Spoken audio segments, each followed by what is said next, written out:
Samedi 12 mars 2022, mesdames et messieurs, bonjour et merci de regarder ce premier point d'information de RTI1.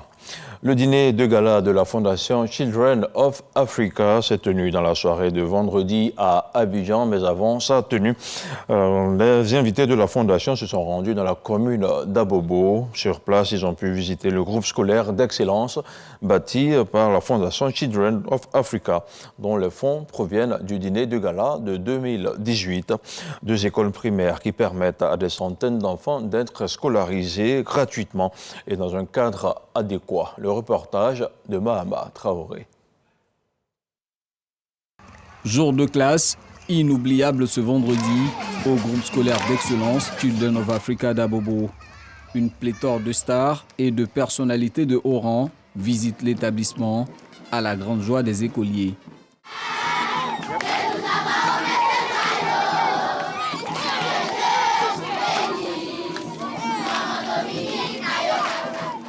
Quand on arrivait, on ne s'attendait pas à voir quelque chose de si magnifique, de si grandiose. Et c'est des choses à encourager davantage chez nous en Afrique. On pouvait avoir plusieurs écoles comme ça. Et je pense que tous ces enfants qui sortiront de là seront des étoiles demain. Elle est magnifique l'école, franchement.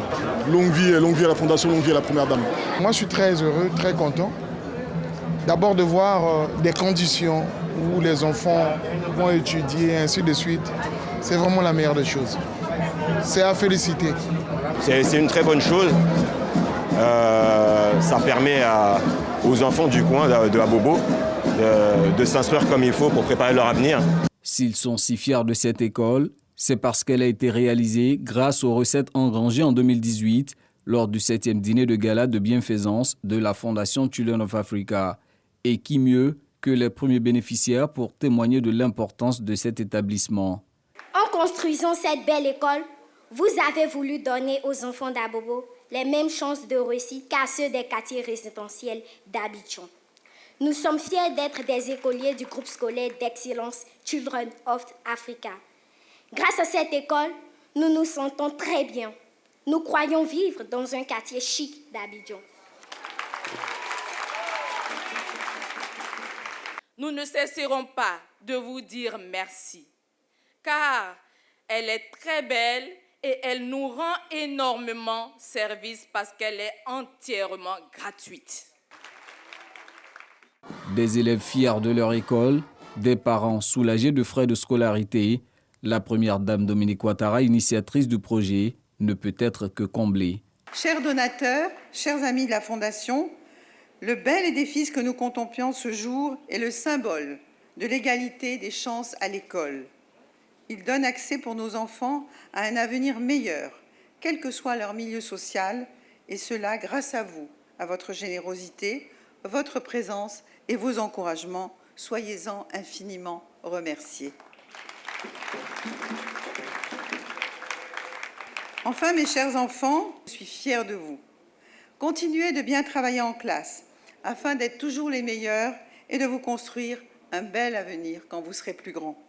À coup sûr, cet édifice de plus réalisé par la Fondation Children of Africa saura être un motif convaincant pour les potentiels donateurs qui prendront part au 8e dîner de gala prévu dans la soirée de ce vendredi. La lutte contre le terrorisme, le redécollage économique post-Covid-19 et la crise en Ukraine, autant de sujets sont au cœur d'une rencontre internationale à Antalya, en Turquie. La Côte d'Ivoire y est représentée par la ministre des Affaires étrangères, Kandia Camara, qui participe à ce deuxième forum diplomatique. Et la journée de vendredi a été consacrée à un panel sur le coronavirus. On fait le point avec notre envoyé spécial à Antalya, Michel Digré. C'est le président turc Recep Tayyip Erdogan qui a ouvert les portes du forum diplomatique d'Antalya. Cette deuxième édition réunit plus de 2000 invités, comprenant des chefs d'État et de gouvernement, des ministres des Affaires étrangères et des représentants de haut niveau des organisations internationales. Au cœur du forum, la paix dans le monde, notamment la crise en Ukraine. Après ce qui se passe aujourd'hui, nous avons une idée encore plus précise du coût de la guerre et du prix aussi à consentir pour aller à la paix parce que nous sommes menacés.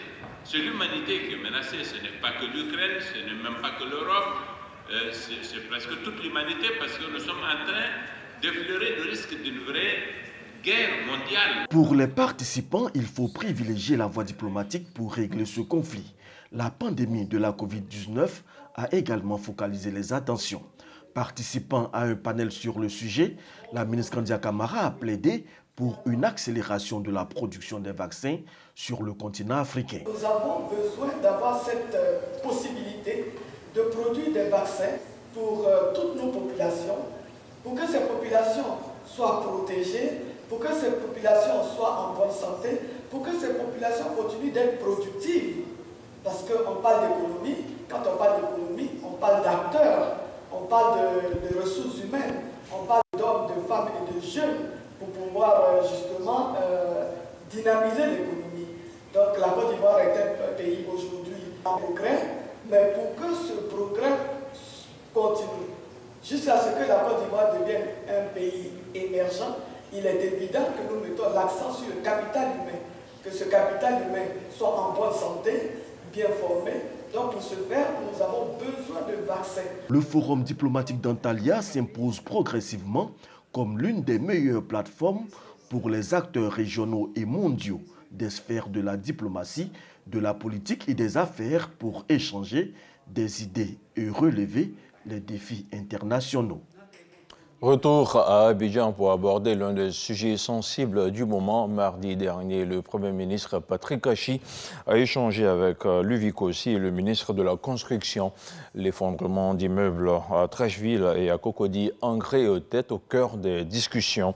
Patrick Kachi, qui a annoncé des mesures fermes, entend renforcer la collaboration avec les structures décentralisées afin de renforcer le contrôle. Le compte rendu d'Alexis Ouedraogo.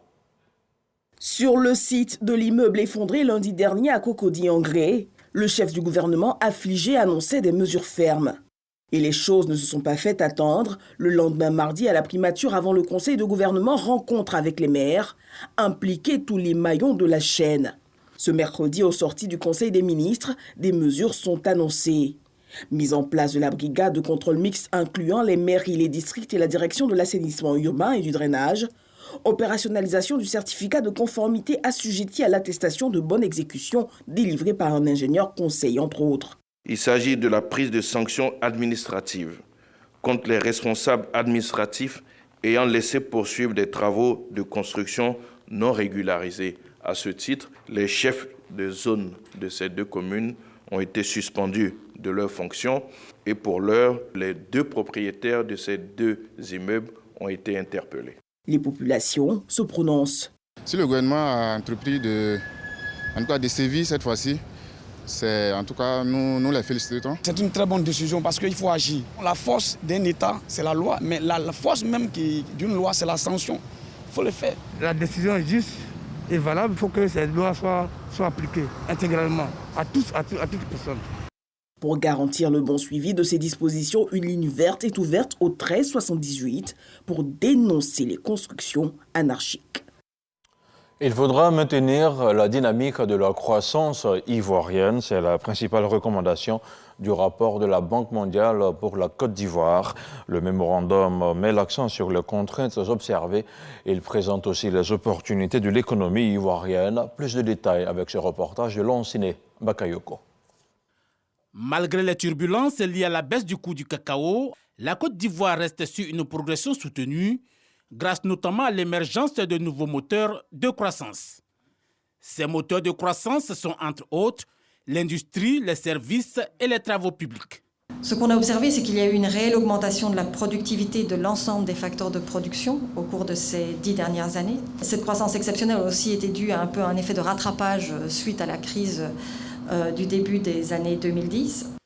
Cette dynamique, couplée à toutes ces bonnes performances économiques, cache mal la persistance des disparités socio-économiques. D'où la nécessité de réformes structurelles en profondeur et la consolidation d'un régime de croissance plus inclusif. 3 secteurs essentiels pour l'amélioration de la productivité et de l'inclusion, à savoir le renforcement de cadres réglementaires et institutionnels de la politique de concurrence ainsi que les politiques sectorielles, la diversification des exportations et la productivité agricole. Sur le levier de l'inclusivité de la croissance, le gouvernement est déjà dans l'action. C'est ce qui justifie les réformes et les mesures de politique mises en œuvre depuis 2012 par le gouvernement en faveur de l'amélioration du climat des affaires et du renforcement du capital humain, de l'amélioration de l'accès au financement des entreprises en général et les PME en particulier, ou encore les grandes réformes envisagées dans le PND 21-25 visant la création et la modernisation des infrastructures industrielles, l'amélioration de la connectivité physique pour plus de fluidité et de mobilité. En ce qui concerne la concurrence, les règles communautaires de l'UEMOA demeurent le repère. Sur la diversification des exportations, il y a urgence, mais les problématiques budgétaires inclinent à observer une certaine prudence. Quant à la productivité agricole, la Côte d'Ivoire prévoit investir davantage dans les technologies, les intrants et la mécanisation. Après la localité de Vavois en 2021, la caravane dénommée la Ronde du Social a marqué un arrêt dans la cité portuaire de San Pedro. Pendant 3 jours, les services du ministère de l'Emploi et de la Protection sociale vont sillonner la localité. Il s'agira pour eux de sensibiliser les populations à adhérer aux différents produits proposés par le ministère afin de bénéficier d'un mieux-être avant et après la retraite. Sinon, à San Pedro, la correspondance de Sam Conan. Célébration de la sécurité et du bien-être social. Le ministère de l'Emploi et de la Protection sociale, proche des populations. Une caravane dénommée la Ronde du Social, initiée l'année dernière, séjourne depuis hier à San Pedro. Et le ministre Adama Kamara est venu les bras chargés. Plusieurs cadeaux en vivres et non-vivres ont été remis à des personnes du 3e âge et aux retraités invalides. À travers cette ronde du social, l'objectif est clair. La vision de son Excellence, Monsieur le Président de la République, Alassane Ouattara, est de bâtir une Côte d'Ivoire moderne et solidaire, où chaque Ivoirien, quelles que soient ses conditions sociales, devient un acteur épanoui du développement. Et cet épanouissement passe notamment par l'accès de tous à des instruments de protection sociale adéquats. Après les fonctionnaires et agents de l'État et les travailleurs du privé, le gouvernement a pensé aux travailleurs indépendants. Il a mis en place un régime social pour les travailleurs indépendants, appelé RSTI, qui comporte à la fois le régime de base et le régime complémentaire. Plusieurs personnes et entreprises ont reçu des distinctions. Après la cérémonie de lancement, des campagnes de sensibilisation sur la couverture maladie universelle, le régime spécial du travailleur indépendant et la complémentaire vont avoir lieu au port autonome, dans des entreprises et lieux de prière. On regarde maintenant le point de la situation de la COVID-19 avec le ministère de la Santé, de l'Hygiène publique et de la couverture maladie universelle qui a enregistré vendredi 11 mars 6 nouveaux cas de COVID-19, 48 guéris et 0 décès. À la date du 11 mars, la Côte d'Ivoire compte donc 81 583 cas confirmés, dont 80 671 personnes guéries, 795 décès et 108 cas actifs. Le ministre de la Santé, de l'Hygiène publique et de la couverture maladie universelle invite toutes les personnes de plus de 18 ans à se faire vacciner dans les centres dédiés. Il rappelle que le vaccin contre le coronavirus est gratuit et volontaire. 2 localités du département de Gagnoa viennent de bénéficier d'une ambulance médicalisée et d'un lot de matériel biomédical. C'est un don du conseil régional de la localité. Le compte-rendu de Mahama Traoré. Une ambulance médicalisée, toute neuve, remise au centre de santé rural du village de Dougrou-Palegnoa par le conseil régional du Gor. À cela s'ajoute du matériel médical composé entre autres de tables d'accouchement et de pèse-bébé. Autrefois, pour une femme qui a un travail, il faut aller demander des motos. Une moto pour l'accompagner, c'est une inquiétude, non seulement pour les parents, mais c'est un calvaire même pour la femme. Donc aujourd'hui, avec l'ambulance, je me dis que le rêve s'est réalisé et nos inquiétudes, nos angoisses sont aujourd'hui derrière nous.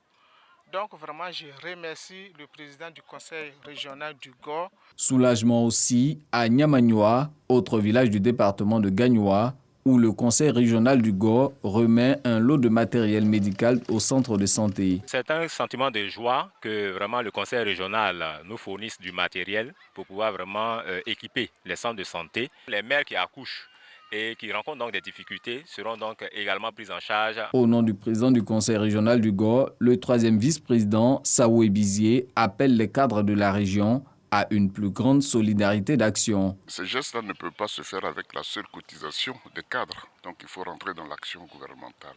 Ça a été des remises positives. Nous avons travaillé sur le secteur de la santé. Demain, c'est un autre jour, avec d'autres missions à faire. Ce que nous demandons à nos parents, c'est d'être, on va dire, disciplinés, d'avoir la culture de la paix. Au profit de la sous-préfecture de Douro-Palignoa, c'est plus de 422 millions de francs CFA que le conseil régional du Gor a investi dans les secteurs sociaux. On s'intéresse maintenant à l'actualité internationale en Guinée. Le président de la transition, le colonel Mamadi Doumbia, a annoncé jeudi en Conseil des ministres la tenue d'assises nationales à partir du 22 mars. Ces assises auront lieu sur l'ensemble du territoire national. Le programme détaillé et la durée de ces assises ne sont pas encore connus. En revanche, le Premier ministre, le ministre de l'administration du territoire et le ministère des Affaires étrangères sont chargés de préparer ces assises. Mais du côté des formations politiques et de la société civile, on est pour le moment dubitatif concernant ces assises. Et puis l'ancien président zambien Rupia Banda est décédé hier vendredi à l'âge de 85 ans après une longue bataille contre un cancer du côlon, a annoncé sa famille. Il avait exercé ses fonctions à la tête de la Zambie pendant 3 ans à partir de 2008, un court mandat marqué par une croissance économique et des accusations de corruption. En septembre 2011, il avait été largement battu par le leader de l'opposition, Michael Sata. C'est la fin de ce 6h30. Merci de l'avoir suivi. Retrouvé à 10h et à 13h Hamza Diaby pour la suite de l'information sur nos antennes. À très vite sur RTI1.